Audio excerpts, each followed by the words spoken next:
What's up for February? Venus and Mars make quite the pair, while Jupiter and the Moon are each other's Valentine. And observing M81, aka Bode's Galaxy. Venus is still a brilliant beacon in the morning, rising in the couple of hours before the Sun. It has been sinking lower in the sky for the past couple of months though, and by the end of February it's pretty much getting lost in the light of sunrise. It will start making its return as an evening sight in July. You can catch the bright planet together with a slim crescent moon on the morning of February 6th, just as the sky starts to brighten. Next, Valentine's Day brings a nice pairing to enjoy with someone special. That evening, look for the crescent moon near Jupiter, high in the southwest following sunset. They're just a couple of finger widths apart on the sky, meaning most binoculars will show them in the same field of view. And speaking of the moon, NASA's Viper moon rover is planned to launch later this year, and you can send your name to the moon along with it. Visit nasa.gov/sendyournamewithviper for details. Returning to the inner planets, as Venus begins its exit, we find Mars returning to view. The red planet left the evening sky last September, passing through conjunction, where it was on the opposite side of the Sun from Earth and thus not visible for a few months.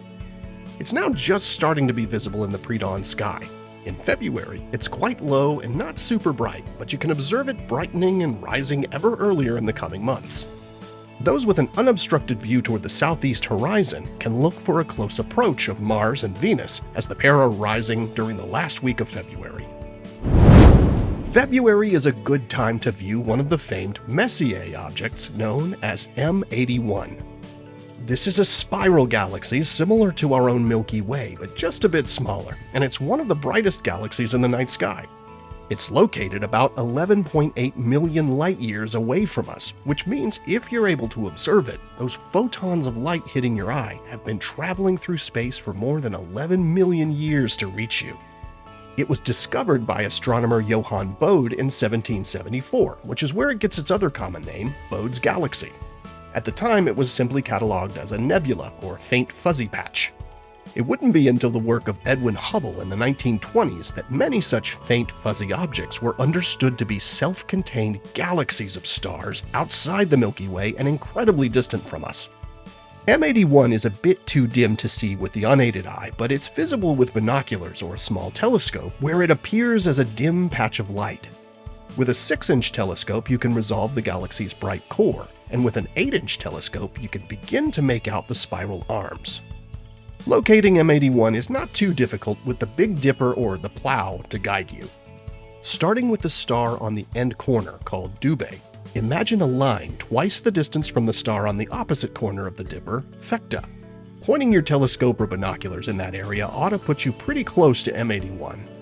You might also notice its faint fuzzy companion nearby, which is M82.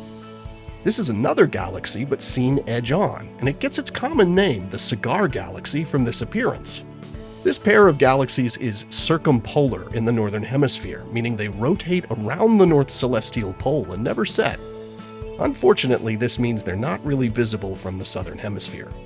Although it's visible all year in the northern hemisphere, from about February through May you'll find M81 high in the northern sky in the first half of the night, making it easier to observe. So grab your telescope or find a local astronomy event with NASA's Night Sky Network and check out M81, Bode's Galaxy, a distant cousin to our home galaxy, the Milky Way. Here are the phases of the moon for February. Stay up to date on NASA's missions exploring the solar system and beyond at science.nasa.gov. I'm Preston Dykes from NASA's Jet Propulsion Laboratory, and that's what's up for this month.